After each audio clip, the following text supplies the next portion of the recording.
On June the 22nd, 1940, Britain stood alone against Nazi Germany.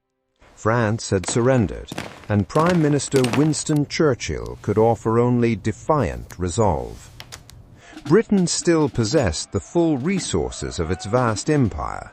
Canada, Australia, New Zealand, South Africa, India, and many other territories had all swiftly declared war on Germany.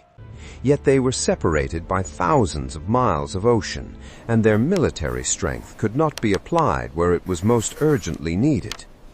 Britain's situation appeared hopeless, and Hitler was confident that Britain would soon seek a negotiated peace.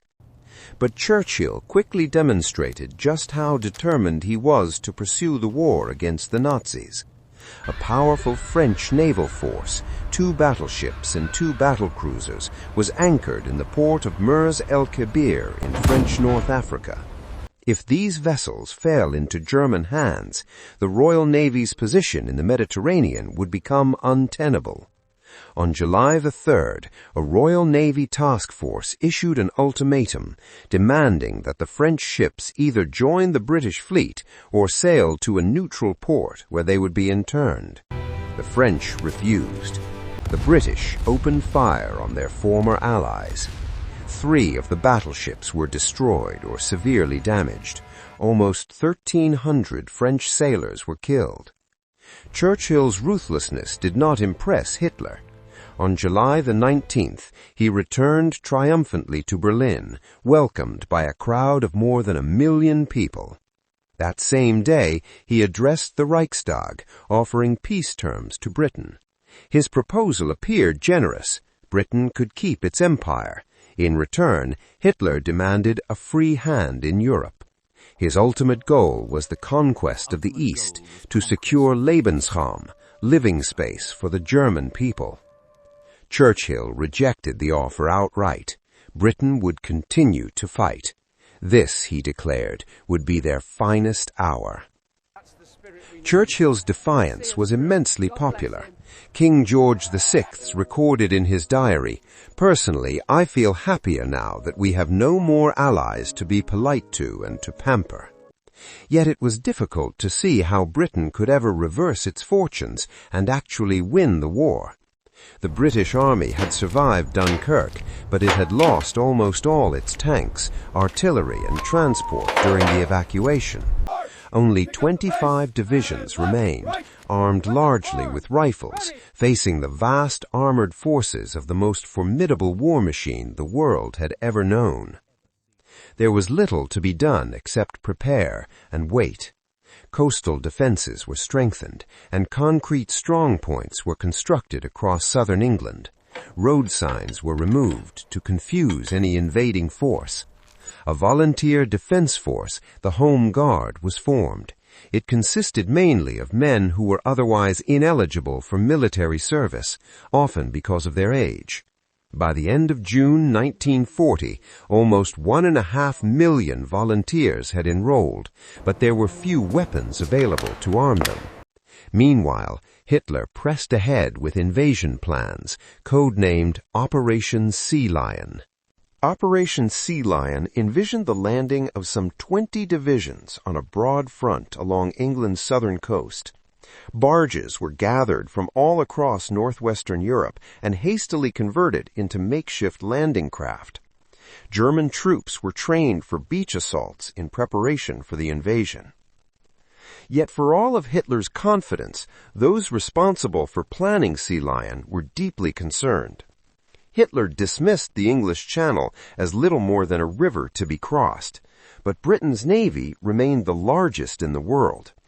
Though stretched by global commitments, the Royal Navy's home fleet vastly outnumbered the German fleet. The German naval commander, Admiral Erich Raeder, had little faith that he could secure control of the Channel for long enough to transport the army across. However, the Germans did possess one area of apparent overwhelming superiority. The Luftwaffe far outnumbered Britain's Royal Air Force. The Luftwaffe's commander, Hermann Göring, was confident that he could establish air supremacy over the Channel long enough for Sea Lion to proceed. On July the 10th, the Luftwaffe began attacking shipping in the Channel. Britain's defense relied upon two of the most outstanding aircraft of the new generation of single-engine, multi-gun monoplanes, the Supermarine Spitfire and the Hawker Hurricane. The Spitfire was slightly faster and more agile than its German counterpart, the Messerschmitt Bf 109, which escorted the German bombers. It was primarily used to intercept enemy fighters. The Hurricane, meanwhile, would prove devastating against bombers. In July 1940, Air Vice Marshal Hugh Dowding, commander of RAF Fighter Command, had fewer than 700 fighters available. Facing them were some 2,600 German bombers and fighters. The odds confronting the RAF were daunting. Dowding understood that he could not afford to engage the Luftwaffe every time it crossed the Channel. When German aircraft began attacking British shipping, he chose not to respond.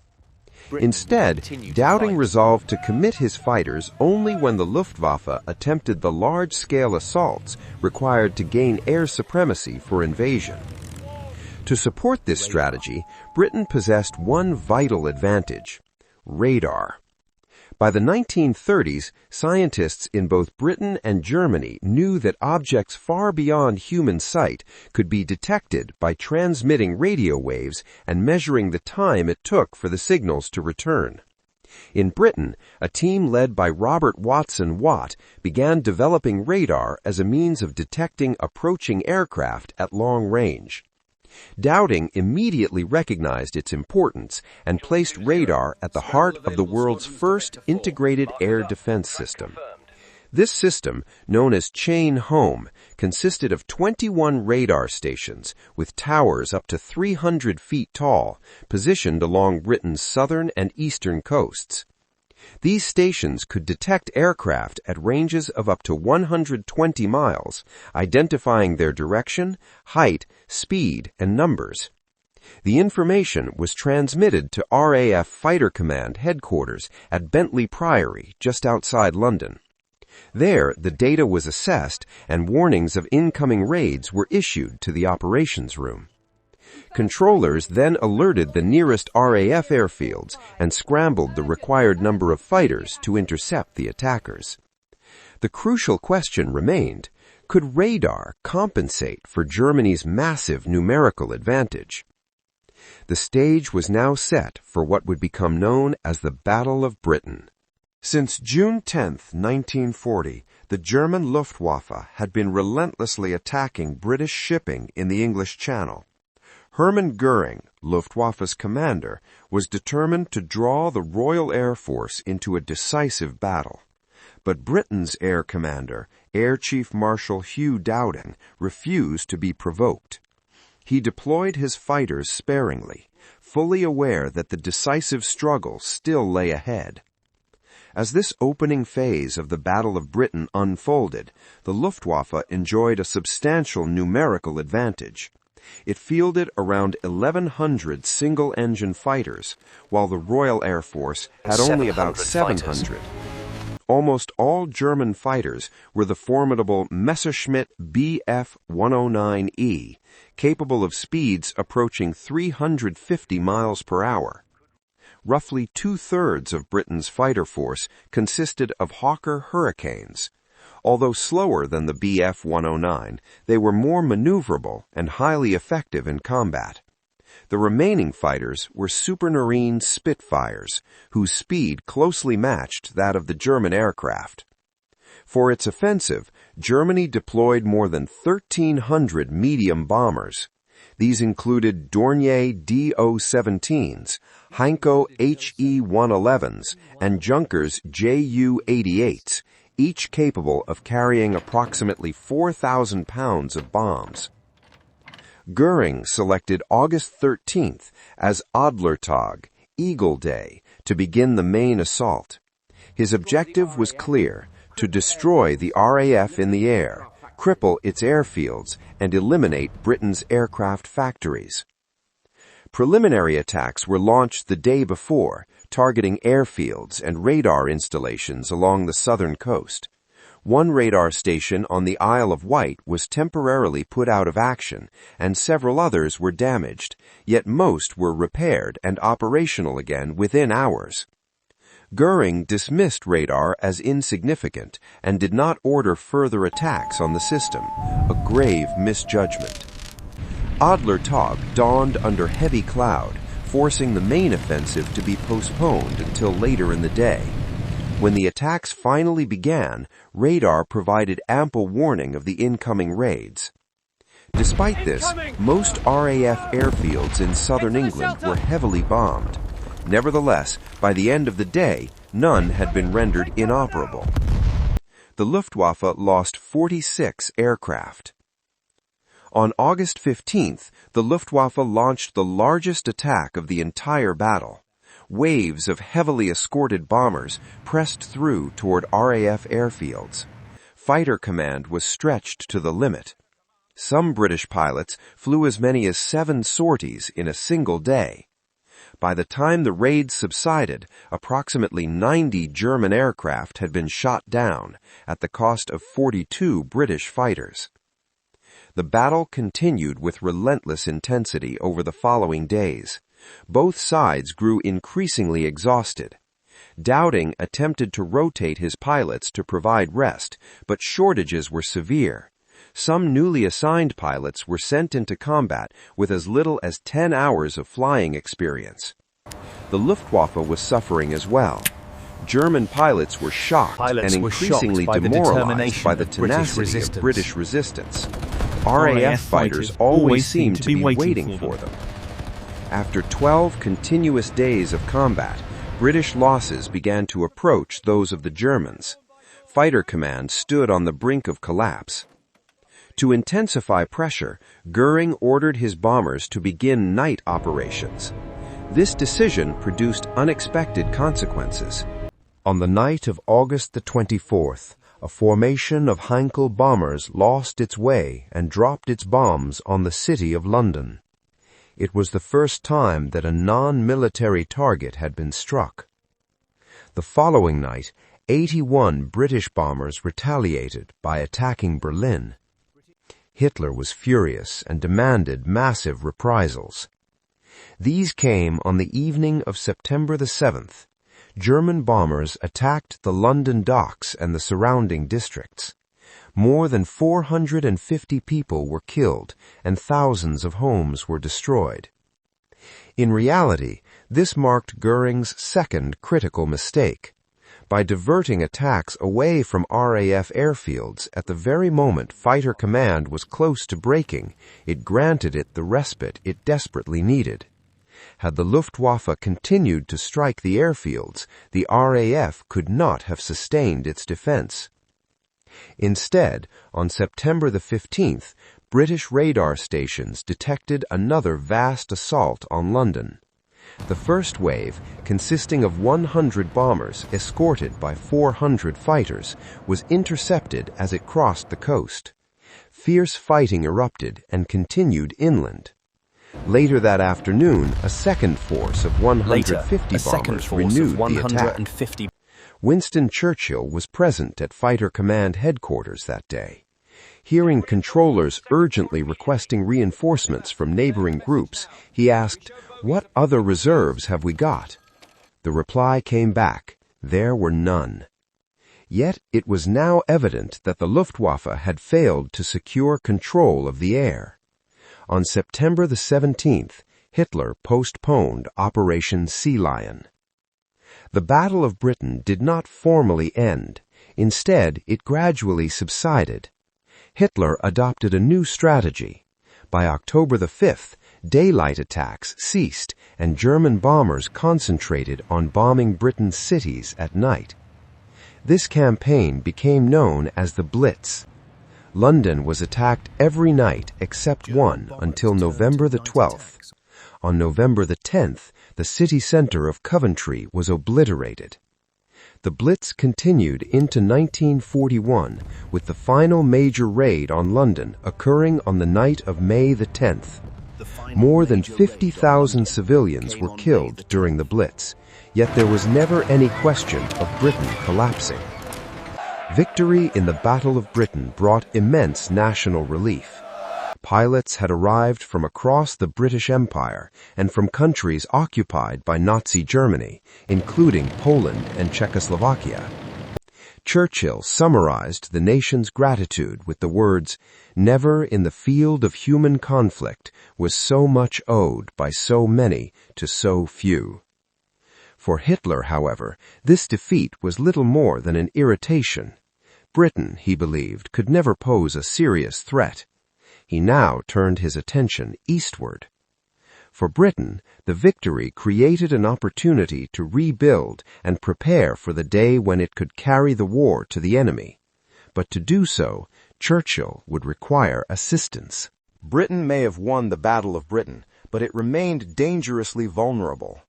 Night after night, its cities were battered by the Nazi Blitz. Its vital sea supply routes were under constant threat from German submarines. Churchill needed help, and there was only one nation capable of providing it, the United States. By 1940, the United States had emerged from the Great Depression, and its economy was expanding rapidly. It possessed enormous reserves of manpower and unmatched industrial capacity. Yet the American public was deeply opposed to becoming involved once again in a European war. In July 1940, opinion polls showed that only 8% of Americans supported entering the conflict. Undeterred, Churchill sought to influence the American president, Franklin Delano Roosevelt. Roosevelt had long admired Churchill's outspoken opposition to Nazism, and the two men shared a strong interest in naval affairs. Roosevelt had served as Undersecretary of the Navy during the First World War, and after becoming president, he maintained contact with Churchill. Their correspondence began with Churchill signing his letters, "Former Naval Person." Despite his public image, Roosevelt harbored no illusions. He believed that German aggression would eventually draw the United States into the war. He therefore began the careful task of preparing American public opinion. In July 1940, Roosevelt secured approval for a massive expansion of the U.S. Navy, including the construction of 6 large battleships and a new class of aircraft carriers. The following month, Congress agreed to call up the National Guard and other reserve forces for 1 year of active service. In September, Congress authorized a major expansion of the United States Army, increasing its strength from 150,000 men. A limited number of conscripts were selected by lottery. That same month, Roosevelt announced an agreement whereby the United States would transfer 50 First World War-era destroyers to Britain in exchange for 99-year leases on naval bases in Newfoundland and the Caribbean.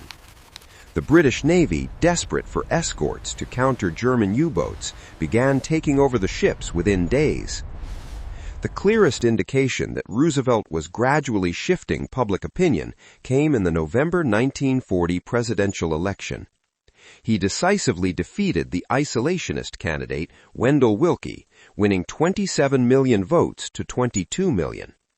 At the end of the year, Roosevelt addressed the American people, outlining the 4 essential freedoms he believed were at stake: freedom of speech, freedom of worship, freedom from want, and freedom from fear. To defend these values, he declared, the United States must become the arsenal of democracy.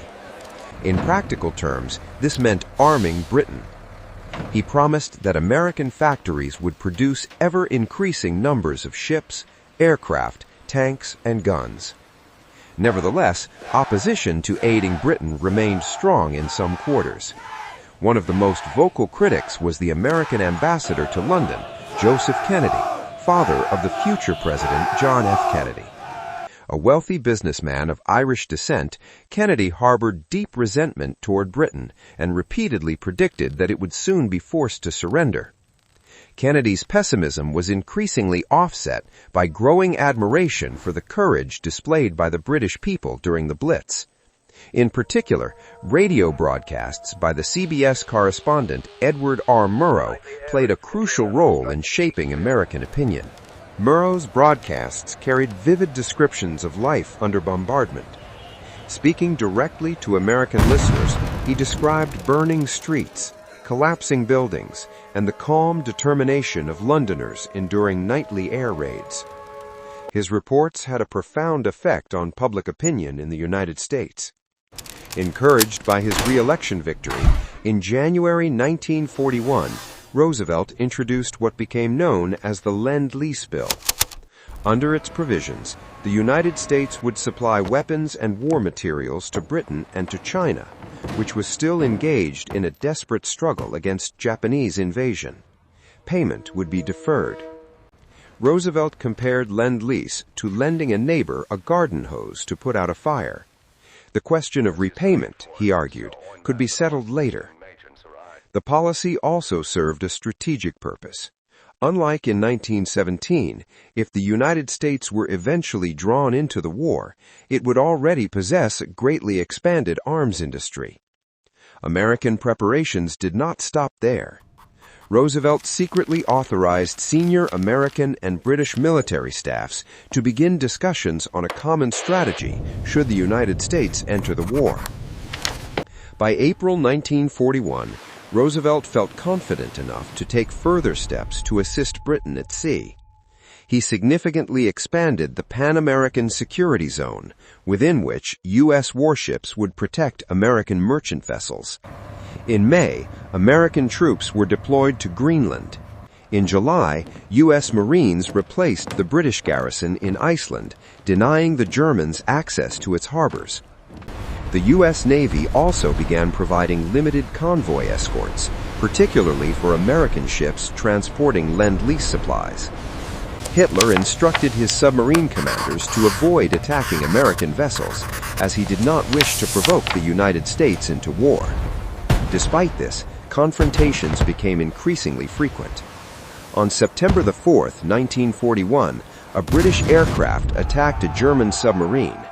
Believing the attack had originated from the nearby American destroyer USS Greer, the U-boat fired a torpedo at the destroyer.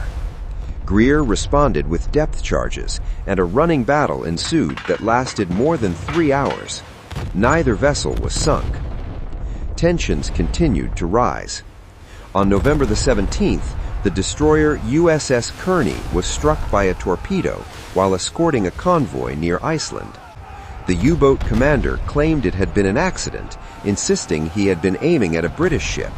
Nevertheless, 11 American sailors were killed, and the damaged destroyer barely reached port at Reykjavik. Roosevelt lodged a formal protest, and the American press reacted with outrage. Yet public opinion in the United States remained firmly opposed to entering the war. Within weeks, however, the situation would change dramatically, altered in a single day. Until then, Britain would have to continue fighting alone. Fortunately, it possessed a remarkable secret weapon. At first glance, it appeared to be nothing more than another country mansion in the English countryside, slightly neglected and unremarkable. Yet Bletchley Park concealed a secret that would fundamentally influence the course of the Second World War.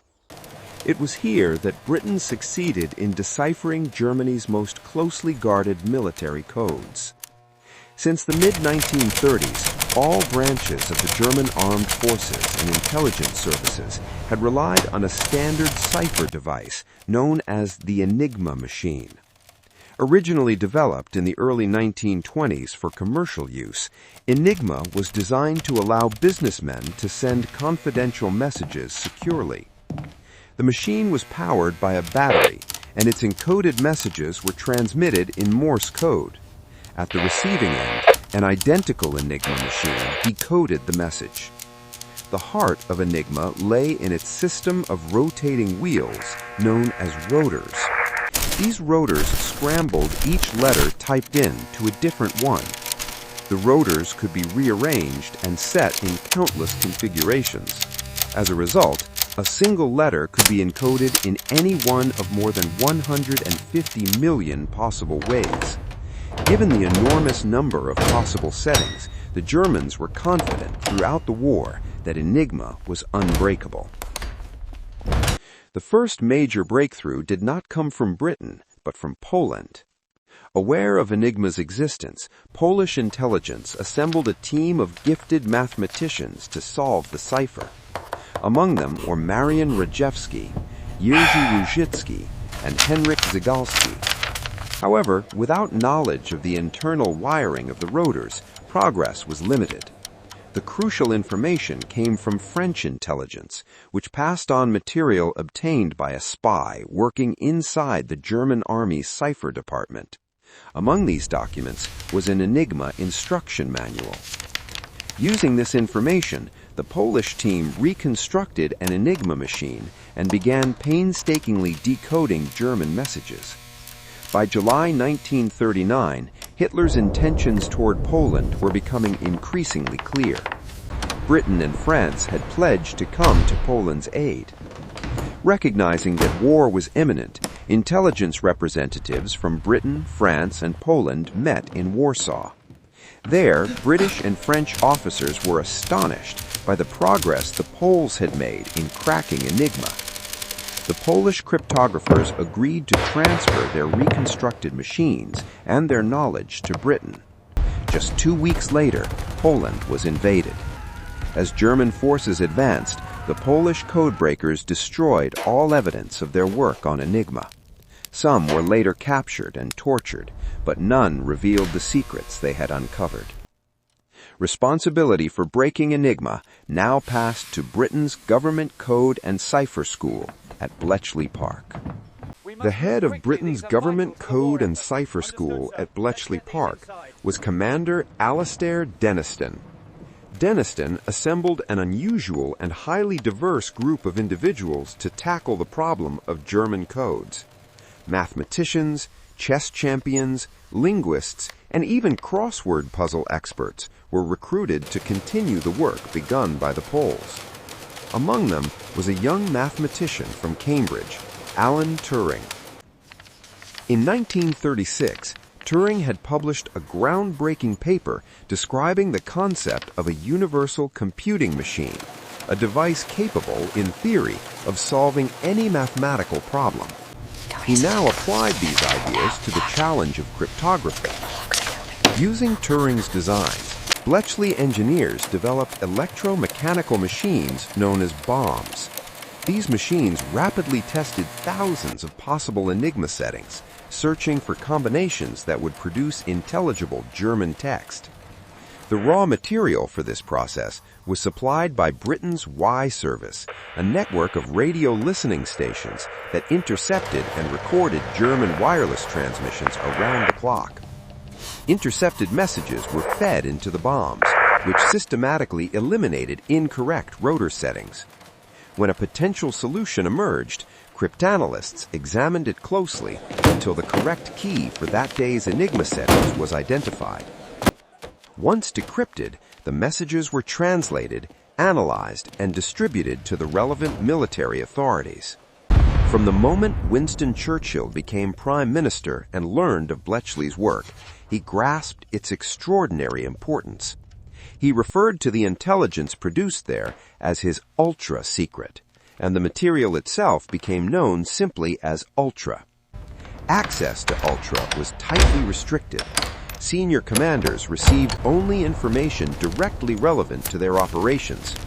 The need to protect the source was so vital that Churchill insisted no action be taken on Ultra intelligence unless a cover story could be devised to explain how the information had supposedly been obtained. The third essential task at Bletchley, beyond breaking and interpreting the codes, was controlling the intelligence itself. Ultra often revealed critical details of German plans, troop movements, convoy routes, and impending attacks. This information was meticulously cataloged in an extensive card index system, which analysts continuously consulted to answer both major strategic questions and minor operational queries. By the later stages of the war, Bletchley was decoding much German traffic almost as quickly as it was transmitted. It was later joked that it might have been faster for German commanders to telephone Bletchley Park to receive their orders. It was at sea that the Allies first fully appreciated the power of Ultra. An early demonstration of Ultra's potential occurred on June the 8th, 1940. The British aircraft carrier Glorious was providing cover for convoys evacuating Allied troops from Norway when Bletchley Park decrypted German signals indicating that the battlecruisers Scharnhorst and Gneisenau were moving toward its position. A warning was passed to Royal Navy headquarters. However, uncertain of the reliability and precision of the information, the Admiralty chose not to forward the warning to the ship itself. The Glorious was subsequently intercepted and sunk. The Royal Navy learned a harsh lesson about the value of ultra-intelligence, one it would not repeat. Bletchley Park also played a vital role in the lead-up to the Battle of Britain. Through decrypted communications, it provided a clear picture of the Luftwaffe's order of battle and revealed the broad strategy being pursued by its commander, Hermann Goering. This intelligence reinforced Air Vice Marshal Hugh Dowding's belief that his approach, committing fighter squadrons in carefully controlled numbers rather than engaging in large, wasteful battles, was the correct one. That strategy proved decisive in preserving the Royal Air Force's narrow margin of victory. As Britain continued its solitary struggle into 1941, it had finally discovered a means of striking back at the enemy. Bletchley Park was now fully operational. The major breakthroughs had been achieved, and the systems for exploiting decrypted intelligence were firmly in place and thoroughly tested. In the years ahead, ultra-intelligence and the work carried out at Bletchley Park would play a critical role in Allied victories across multiple fronts. For the moment, however, as the Battle of Britain and the Blitz continued, those successes still lay in the future. Churchill required results that were more immediate.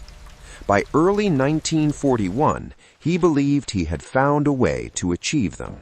By early 1941, Winston Churchill had resolved to take the war directly to Nazi Germany. Although Germany now controlled much of Western Europe, Britain's Prime Minister was determined to strike back. Even before the fall of France, Churchill had been searching for ways to maintain resistance in the occupied countries. As the last British troops were evacuated from the beaches of Dunkirk, he was already planning offensive actions. He wrote to his chiefs of staff demanding the creation of raiding forces capable of attacking the coasts of occupied Europe. Within days, a call went out for volunteers to form a force of 5,000 men. They were to be known as commandos, named after the highly mobile Boer units that had fought the British in South Africa decades earlier. 10 commando units were established, each consisting of 500 men. They began intensive training in amphibious assaults. One unit was instructed to specialize in parachute landings and glider-borne operations. This unit would later become the foundation of Britain's parachute regiment. Admiral Sir Roger Keyes was appointed Director of Combined Operations. Churchill instructed him to prepare 3 major raids as soon as the immediate threat of invasion had passed. One of Keyes' first challenges was to develop ships capable of landing the new assault troops. 3 cross-channel ferries were converted to carry landing craft. On March 4, 1941, 2 commando units accompanied by a demolition team landed on the Lofoten Islands off the northern coast of Norway. Their primary objective was to destroy factories producing fish oil, which was used to manufacture glycerin for German explosives. The commandos achieved complete surprise and landed without opposition. A German armed trawler in the harbor was captured. The factories and fish oil storage tanks were swiftly destroyed. One officer could not resist sending a telegram to Hitler's headquarters in Berlin from the local post office. It read, In reference to your last speech, you stated that wherever British troops landed on the European continent, German soldiers would be there to meet them. Well, where are they? Before withdrawing, the commandos captured 60 Norwegian collaborators and 225 German prisoners. They also brought back 115 Norwegian volunteers who would later join the Free Norwegian Forces in Britain. The Lofoten raid was a major public relations triumph and a significant boost to British morale. However, its most important outcome was one that could not be publicly disclosed. The most important result of the Lofoten raid was the capture of vital components from a German Enigma machine. Although the crew of the armed trawler had thrown the machine itself overboard, they failed to destroy the spare rotors. These were recovered by the commandos and later proved invaluable to the cryptographers at Bletchley Park in breaking the German naval codes. In December 1941, 4 commando units carried out another raid, this time against the Norwegian port of Vågsøy. Unlike the earlier operation, they encountered fierce resistance. The approach to Vågsøy was guarded by the small island of Maløy, where the Germans had positioned coastal artillery. This position was quickly overrun. However, across the water in the town itself, the fighting was intense. It took several hours for the main German garrison to be defeated. Once control had been secured, the commandos destroyed a number of factories and sank 8 ships before withdrawing. These raids convinced Hitler that Britain would eventually attempt to retake Norway. As a result, for the remaining 4 years of the war, he stationed approximately 250,000 German troops there, forces that might otherwise have been decisive on other fronts. Despite their success, commando raids alone could not defeat Nazi Germany. Churchill required additional ways to strike at the enemy. His attention turned to the resistance movements operating within the occupied countries. In July 1940, a new organization was created, the Special Operations Executive, known as SOE. Its mission, as Churchill famously described it, was to set Europe ablaze.